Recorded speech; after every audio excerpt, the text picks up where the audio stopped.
undang-undangnya. Kami mengambil Undang-Undang Dasar pasal 31. Saya membaca isinya. Setiap warga negara berhak mendapat pendidikan dan wajib diselenggarakan pemerintah dalam mengikuti pendidikan dasar. Baiklah, pasal 31 Undang-Undang Dasar 1945 ini berkaitan dengan permasalahan literasi dan numerasi di Sekolah Dalam Jambi, karena pasal ini menegaskan bahwa setiap warga negara berhak mendapatkan pendidikan. Berikut ada beberapa poin yang menjelaskan mengapa pasal 31 Undang-Undang Dasar 1945 ini berkaitan dengan permasalahan literasi dan numerasi di Sekolah Dalam Jambi. Yang pertama ada hak atas pendidikan. Pasal 31 Undang-Undang Dasar 1945 ini menyatakan bahwa setiap warga negara berhak mendapatkan pendidikan, termasuk sekolah dalam Jambi, selaku warga negara Indonesia. Seperti yang kita ketahui, pendidikan yang baik adalah cara untuk meningkatkan kemampuan literasi dan numerasi di sekolah dalam Jambi. Lalu yang kedua ada kewajiban pemerintah. Pemerintah memiliki kewajiban untuk menyediakan akses pendidikan yang baik bagi semua warga negara, termasuk sekolah dalam Jambi yang selaku warga negara Indonesia. Di mana jika kemampuan literasi dan numerasi di sekolah dalam Jambi ini baik atau meningkat, itu dapat membantu mereka dalam menyelesaikan masalah ekonomi dan sosial yang mereka hadapi. Lalu yang ketiga ada sumber daya manusia, peningkatan sumber daya manusia. Pendidikan yang baik akan meningkatkan kualitas sumber daya manusia, termasuk di sekolah dalam Jambi. Jadi jika peningkatan literasi dan numerasi terjalan dengan baik di sekolah dalam Jambi, maka mereka dapat ikut berpartisipasi aktif di masyarakat luas. Baiklah, terima kasih. Sekian dari penjelasan saya.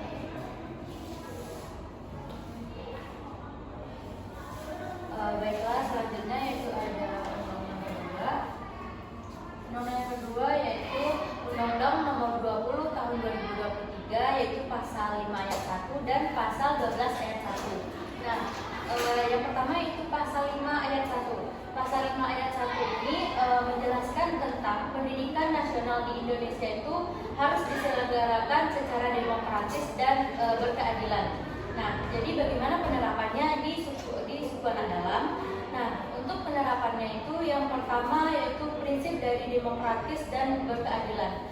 Nah, di pasal ini ditekankan bahwa pendidikan nasional itu berlangsung secara demokratis dan nasional. Ini berarti seluruh warga Indonesia, termasuk anak-anak suku anak dalam Jambi itu harus mendapatkan pendidikan nasional yang tanpa diskriminasi. Nah, yang kedua itu ada hak asasi manusia. Nah, pendidikan di Indonesia itu adalah hak per individu dan anak-anak dari suku anak dalam Jambi itu juga berhak mendapatkan pendidikan nasional yang sebagai mestinya yang didapatkan oleh anak-anak biasanya. Nah, terus yang ketiga ada nilai sosial, budaya, dan agama. Nah, selain pendidikan akademik, juga kita harus memperhatikan nilai sosial, budaya, agama yang dianut oleh para suku anak dalam Jambi. Nah, yang kedua itu ada pasal 12 ayat 1, di mana pasal ini menjelaskan tentang pendidikan nasional itu bertujuan untuk meningkatkan potensi dari peserta didik. Nah, jadi Pak, penerapannya ke suku anak dalam Jambi yaitu yang pertama meningkatkan potensi dari para anak-anak suku anak dalam Jambi. Nah, dengan adanya pendidikan diharapkan potensi didik mereka itu bisa meningkat dan lebih baik dari sebelumnya. Yang kedua itu ada keterampilan dan kreatif. Nah, selain pendidikan akademik, juga diharapkan dapat mengajarkan keterampilan kepada mereka seperti keterampilan hidup di alam seperti berkebun, berburu ataupun cara hidup di alam. Nah, terus jawab, diharapkan mereka diajarkan ke pendidikan yang dapat meningkatkan rasa tanggung jawab diri mereka untuk kedepannya. Terima kasih.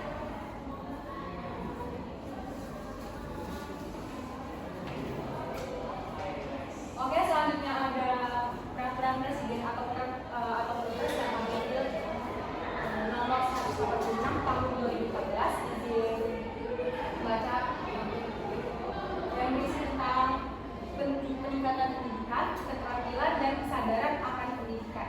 Nah, apa sih fungsinya? Apa fungsi dari perpres nomor 186 tahun 2014 ini? Nah, fungsinya yaitu untuk meningkatkan kualitas sumber daya manusia atau SDM di seluruh wilayah Indonesia. Tujuan yang lebih efektif atau tujuan yang lebih on point dari perpres tersebut, yang pertama ada pengembangan akses dalam bidang pendidikan. Nah, pengembangan akses ini apa sih? Gimana nih pengembangan akses? Nah, pengembangan akses di sini bukan hanya untuk di tingkat dasar, melainkan di tingkat dasar, di tingkat menengah, ataupun di tingkat menengah atas. Yang kedua, tujuannya dari poin yang pertama itu adalah untuk meningkatkan kerelevanan kurikulum terhadap siswa-siswi. Kenapa kurikulum itu penting? Terus kenapa kurikulum tersebut penting dalam peningkatan sumber daya manusia di Indonesia?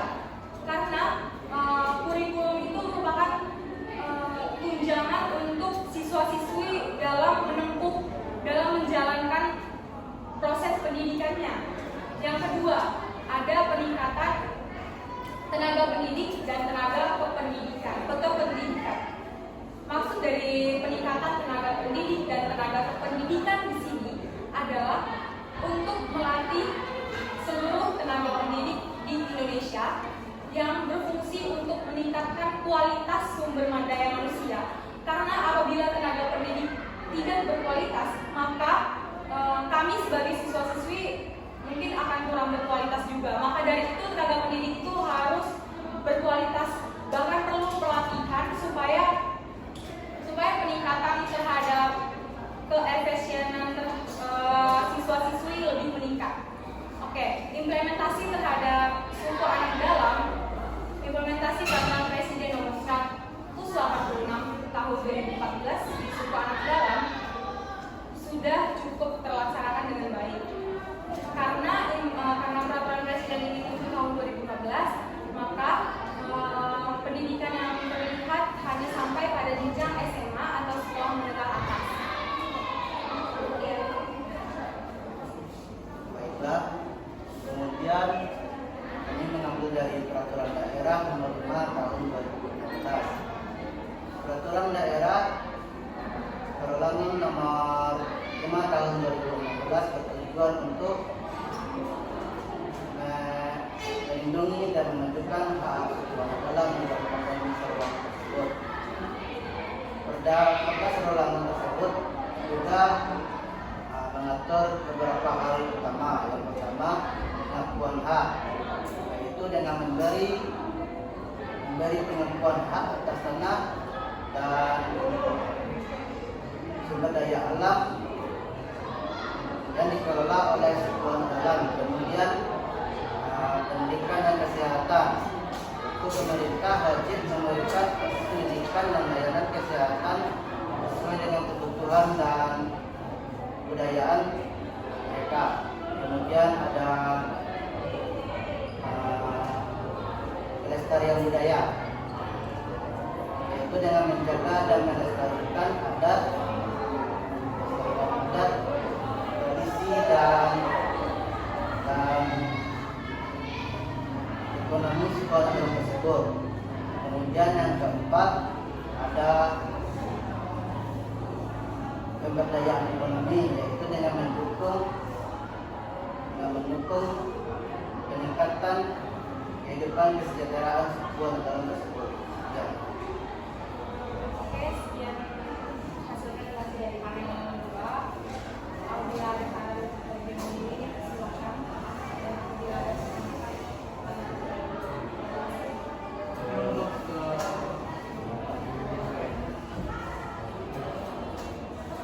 Ivannya dulu kebijakan dan alternatif. Abang mau nanya, ini kebijakan dan alternatif masalahnya apa? Dari literasi dan numerasi. Oke, ini untuk yang kelompok abang mau nanya dari Mutiara dulu. Menurut kalian kebijakan dan alternatif yang mana yang paling efektif untuk permasalahan literasi dan numerasi dari Mutiara? Saya sendiri masalah yang saya rasakan tadi pasal 31 Undang-Undang Dasar 1945. Karena pasal tersebut sudah jelas menyatakan bahwa setiap warga negara berhak mendapatkan pendidikan, dan seperti yang kita ketahui sudah banyak warga mungkin suku di dalam belum mendapatkan itu, tapi di suku terkecil lainnya mereka sudah banyak mendapatkan akses pendidikan, namun mungkin belum terlalu memadai seperti yang kita dapatkan di kota-kota besar. Oke, itu kan kebijakan dari pemerintah. Ini kan ada alternatif. Kan orang tuh literasi dan numerasi bermasalah, itu kebijakan dari pemerintah. Alternatifnya apa? Ya. Seperti yang kami lakukan di proyek Citizen ini, kami datang survei ke sana langsung melihat apa permasalahan literasi dan numerasi yang dihadapi oleh anak-anak suku adat dalam Kristen tersebut. Kami melihat mereka masih banyak yang belum tahu membaca, menulis, berhitung. Jadi kami di situ melakukan pengajaran, seperti mengajarkan mereka huruf, membaca, berhitung, mengenalkan angka, dan yang lainnya. Oke, menurut Mutiara itu efektif apa enggak? Menurut kami itu efektif karena setelah 2 bulan kami mengajar di sana, ada beberapa anak yang sudah bisa menuliskan namanya sendiri, berhitung, dan karena kami juga ada mengajarkan mengaji mereka beberapa dari mereka sudah bisa menulis. Oke, menurut Mutiara kebijakan dan alternatif itu ini sesuai ya. Oke, paling enggak masalahnya apa dan kebijakan alternatifnya gimana? Masalah dari sebelumnya apa, kebijakan alternatifnya gimana? Masalah dari panel 2 ini sebenarnya kan itu untuk numerasi dan literasi ya kak. Jadi masalahnya itu yaitu di numerasi, di angka, dan literasi di pembacaan atau menulis, meneja dan lain sebagainya. Nah, kebijakan kami yaitu ada kami membantu panel lainnya, yaitu untuk membantu membuat media ajar, di mana anak-anak dari suku anak dalam tersebut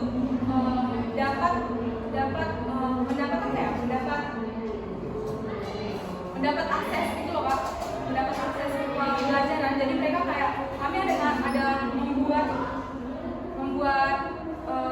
huruf, nanti mereka masukin huruf itu di situ. Itu tuh itu adalah kebijakan alternatif kami untuk numerasi dan literasi ini kak.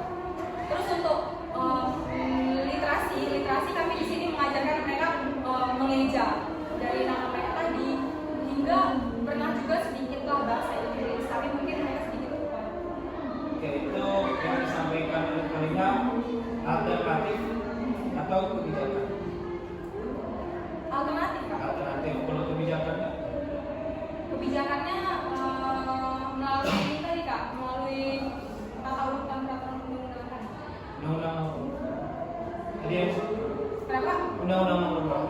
Undang-undang, kalau saya peraturan presiden nomor 186 tahun 2014 yang berisi tentang pendidikan, peningkatan pendidikan, keterampilan dan juga kesadaran akan pendidikan.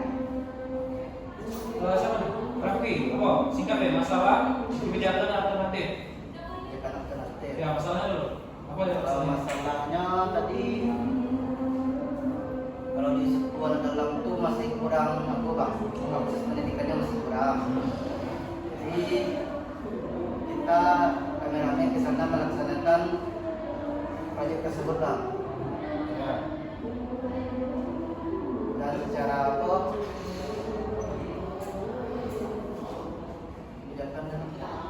Kebijakannya apa? Kebijakan dari pemerintah apa? Sesuai dengan peraturan daerah tadi, bahwa pemerintah itu wajib untuk memberikan akses pendidikan.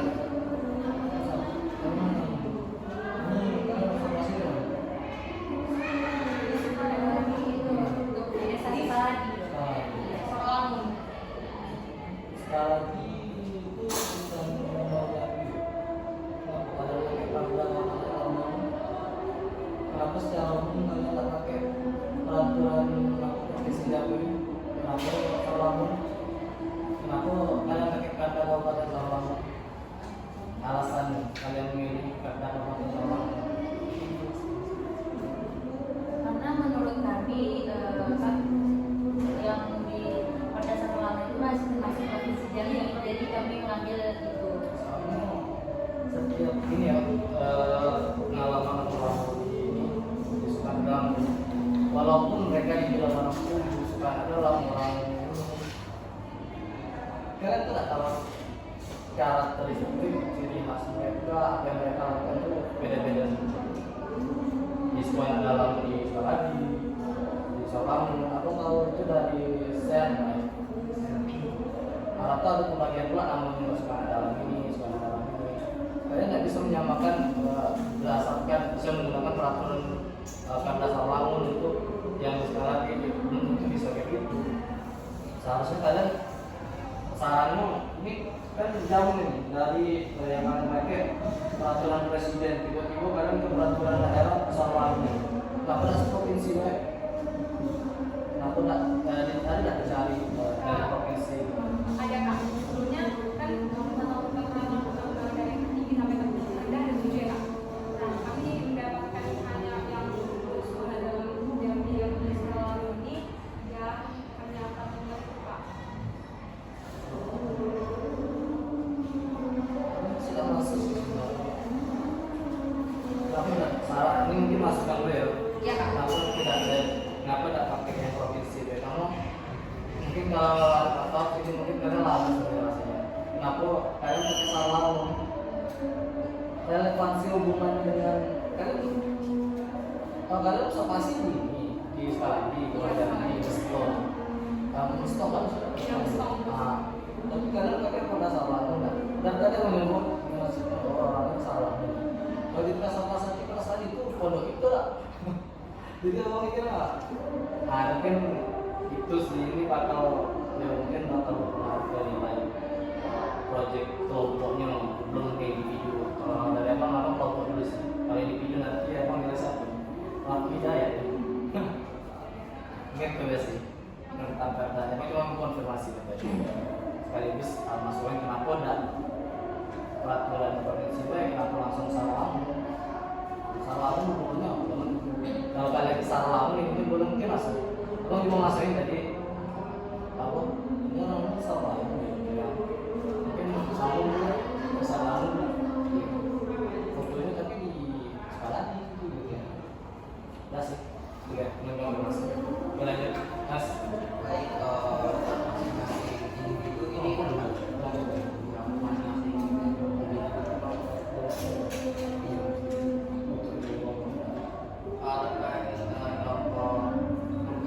nomor 2 kak, ada yang lupa kontribusi Anda terhadap pembuatan ini ikut semua. kami ikut semua kak. Buktinya dapat dari Hayatil. Oh, iya.